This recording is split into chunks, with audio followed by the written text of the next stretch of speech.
Boa tarde, amigos.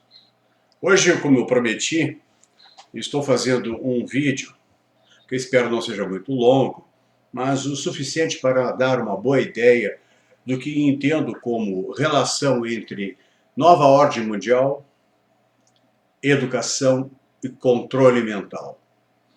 A nova ordem mundial tem vários nomes: elite globalista, nova era, Golden Dawn, a Idade de Ouro. E isso já é uma ideia antiga também, não é uma coisa desse século, nem do século passado. Há a ideia da globalização, ela é muito antiga. Ela aparece até em Kant, com a paz perpétua, onde ele fala sobre uma ONU, uma entidade que abrigasse o mundo todo. Há também aqui dentro uma ideia da Europa unificada, já que os pensadores, os filósofos do século XVIII, eles eram europeus, eles não eram americanos.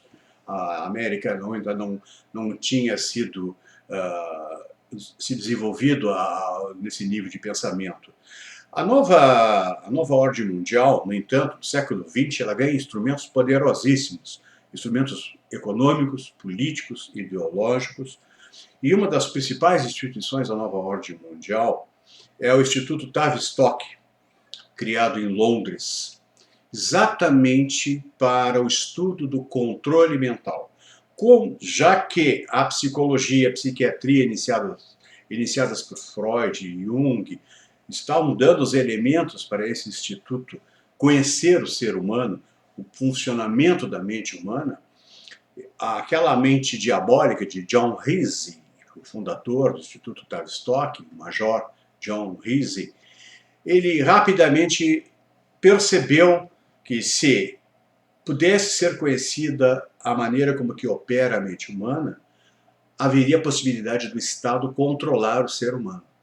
E eles assim começaram a desenvolver nesse instituto, que fica em Londres, em Maresfield Gardens, não por acaso, na frente do prédio, ainda está lá, tem uma estátua do Freud, em meio assim, a galhos retorcidos, mostrando uma trama de instituições. As instituições da nova ordem mundial, que tem o Tavistock como ponto de partida, é a visão inglesa do controle mental. Não demorou muito, isso chegou nos Estados Unidos. Em 1920 foi criado o Conselho de Relações Exteriores, o CFR, com o mesmo objetivo. É a contrapartida americana, na mão dos Rockefellers, do Instituto Tavistock. Mais adiante, com o desenvolvimento da psicologia e da psiquiatria, orientada para o controle mental, não para o tratamento mental, não um tratamento de saúde dos indivíduos, mas com o uso militar, estratégico, psicológico, como passou a se entender, operações psicológicas, organizações inteiras foram criadas para esse fim. Eu lembro aqui o papel da Escola de Frankfurt, a colaboração daqueles filósofos de Frankfurt para essa ideia. Hoje parece exagero, quando a gente fala, assim, à primeira vista, as pessoas não acreditam que tamanha maldade pudesse ser planejada e construída. Mas assim foi. Vou mostrar para vocês algumas das contribuições da Escola de Frankfurt. O que era desejo dessa Escola de Frankfurt, de Herbert Marcuse, Mark Horkheimer, Erich Fromm, Jürgen Habermas, Theodor Adorno, os seus nomes mais importantes. Número 1, criação de ofensas raciais. Mudança contínua e criação de confusão. Ensino de sexo e homossexualidade às crianças. Minar a autoridade das escolas e dos professores. Promover bebedeiras, bebida em excesso. Esvaziamento das igrejas. Criar sistemas legais inconfiáveis, que têm um viés de proteger o bandido e não as vítimas do crime. Dependência do Estado ou dos benefícios do Estado, a nossa Bolsa Família, por exemplo. Controle e emburrecimento da mídia e encorajamento da ruptura dos laços familiares. Esses são os objetivos educacionais da Escola de Frankfurt que servem a nova ordem mundial. Isto serve quando eu destruo isso que eu acabei de ler, quando isso tudo está pronto, o indivíduo está esvaziado por dentro. Uma sociedade composta de indivíduos assim fica extremamente maleável e ao alcance do Estado. E assim começou o controle do Estado. Como eu falei, no século XVIII, Kant já falava nisso, das Überpädagogie, onde Kant condenava toda a pedagogia como uma criação. A pedagogia é do Estado, é a voz do Estado, é o Estado educando. Para educar o cidadão? Não, para o Estado se preservar. Mais adiante, no século XX, George Orwell, no famoso 1984, lança o 2 mais 2 é 4, mas às vezes é 3, mas às vezes é 5, é 6. Isso mostra que é possível o Estado obter o que ele quiser do indivíduo controlado, anestesiado, emburrecido, esvaziado dos seus valores. Há um pensador inglês chamado Michael Oakeshott que tem uma célebre frase de um dos escritos dele. Ele fala sobre a nomocracia versus a telocracia. Isto significa o Estado regido pelas regras, pelas leis. É a nomos quer dizer lei, né? E telos, dá a ideia de finalidade, de fim. Um governante não deve instituir uma teleocracia. Ele deve cumprir as regras da administração pública. Ele tem que se saber passageiro, transitório. O que é permanente é o Estado, o seu governo é provisório. Ele não deve imprimir uma direção ao indivíduo. E assim é a pedagogia, essa pedagogia que nos transformou em burros com diplomas no Brasil. Porque essa pedagogia, ela tem uma finalidade. Ela serve ao Estado. E esse Estado brasileiro é um cumpridor de ordens da nova ordem mundial. Ele também faz a sua parte. Ele contribui para o controle mental. Eu vou repetir, o controle mental é essencial ao estabelecimento definitivo da nova ordem mundial, da globalização. Isto é, um governo, um idioma, de preferência, uma religião ou religião nenhuma, uma moeda. Essa unificação, essa globalização está em marcha. E sinto dizer, ela é uma marcha inexorável, não há como a gente fugir dessa realidade.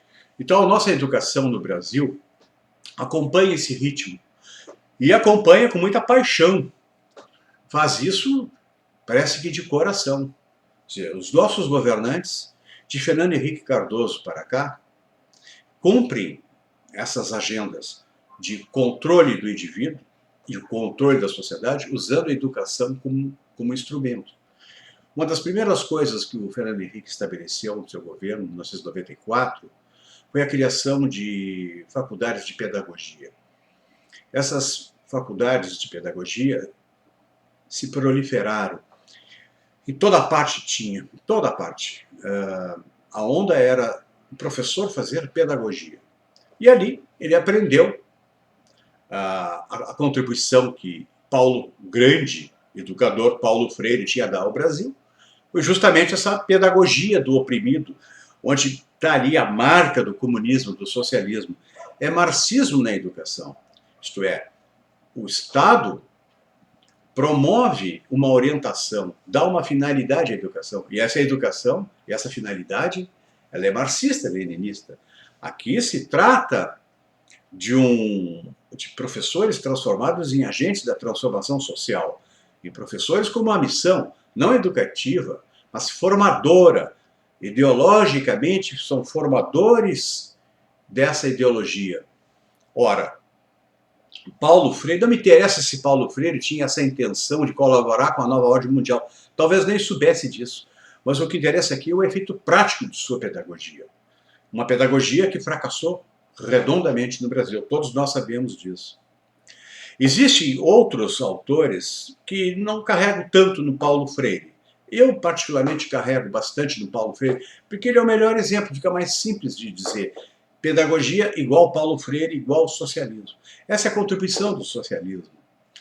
O professor Pugina fez uma pergunta falando dos trabalhadores em educação. Como é que os professores se deixam denominar assim, trabalhadores da educação?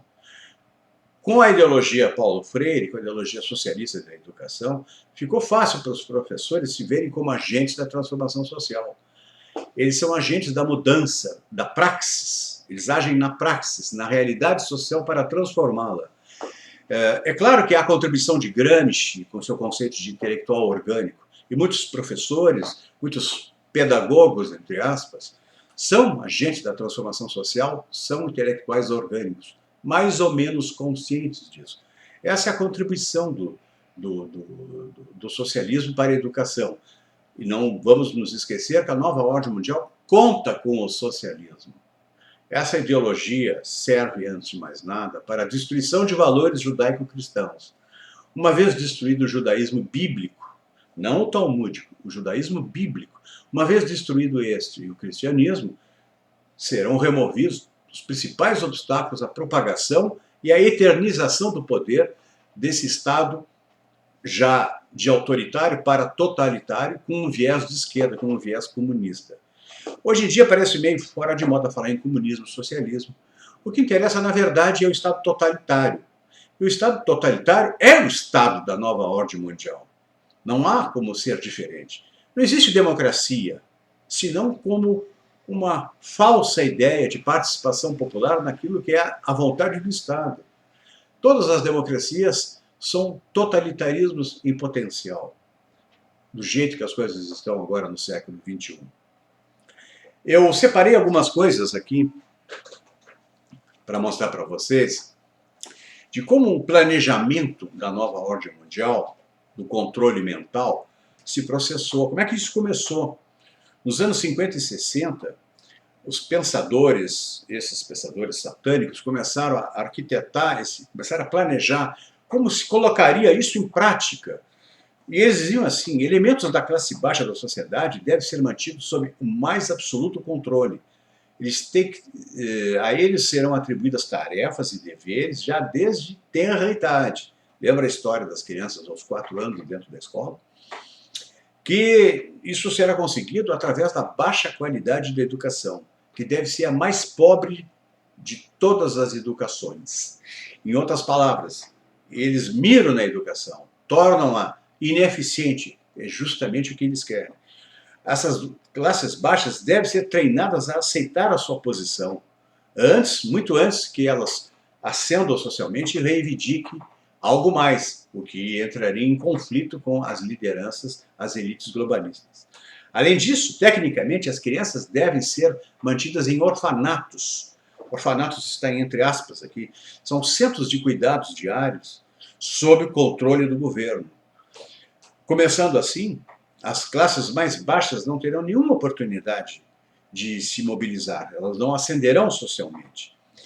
E uma forma de escravidão é o que nós temos em mente para a boa ordem social, para a paz e a tranquilidade. Boa ordem social, paz e tranquilidade, que em outros termos seria a paz dos cemitérios, é uma forma de escravidão. Quando ninguém reclama, né, não há reação, porque as pessoas nem sabem que são escravas. Aldous Huxley, do Admirável Mundo Novo, dizia: as democracias do futuro serão totalitarismos disfarçados, e que os escravos, isto é, os cidadãos, nem sabem que são escravos. Esta é a ditadura perfeita. Não se faz mais ditaduras com campos de concentração, com modos aversivos. Não. Hoje, com belas palavras, com slogans propagandísticos, se chega ao mesmo resultado. Em 1993, a América foi tomada de assalto por isso, por essa ideia educativa, a chamada educação baseada em resultados. Repare um ano, 93, um ano antes de Fernando Henrique Cardoso assumir o poder no Brasil.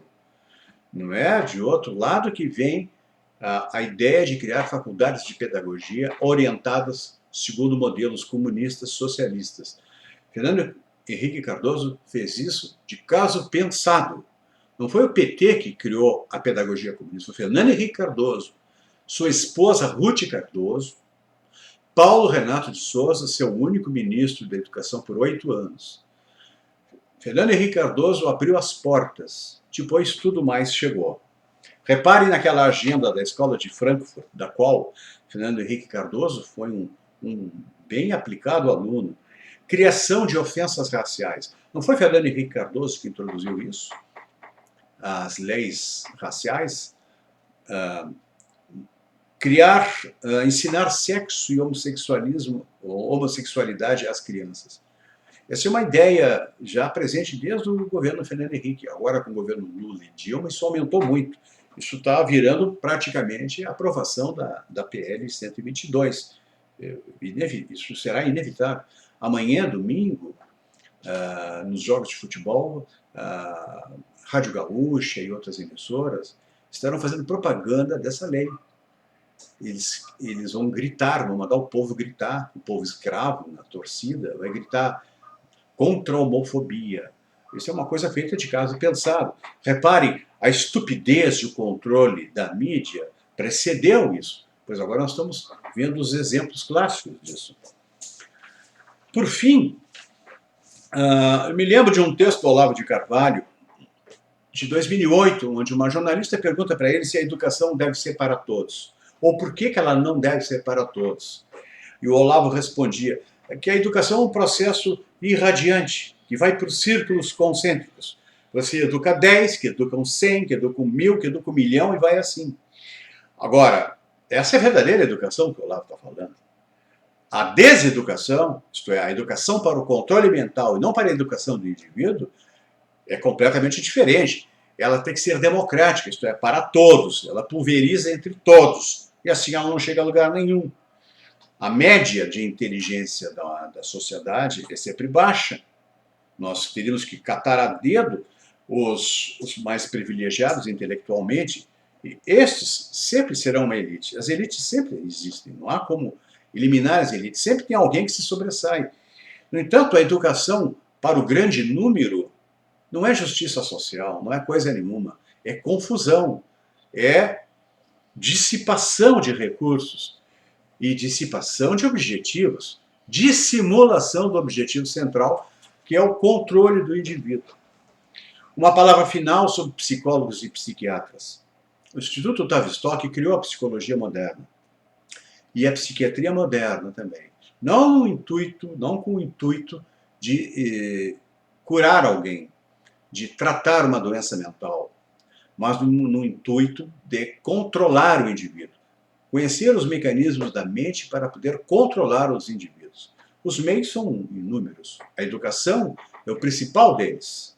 Mas, reparem, não é por outro motivo que universidades inteiras foram formadas nos Estados Unidos com esse objetivo. Grande parte do esforço educacional, entre aspas, americano, em Stanford, é para o controle mental, com uso de drogas, LSD, neurolinguística nasce lá, não é por outro motivo. Harvard também se prestou para isso. Existem inúmeras universidades, sem falar nas universidades de cunho jesuítico, que têm uma ação educacional, à primeira vista, muito benevolente, mas que esconde por trás uma tendência de aplicar e colocar em prática slogans socialistas, transformar a educação, criar justiça social. Né? Na psicologia, na política americana, essa ideia se propagou, se arrastou como fogo em mato seco. Foi muito badalado durante os anos 60, 70 e 80 até, esse liberalismo, esse falso liberalismo, que tem uma ideia aparentemente liberal, conservadora, onde coloca o indivíduo acima de tudo, mas no fundo é uma mensagem do Estado.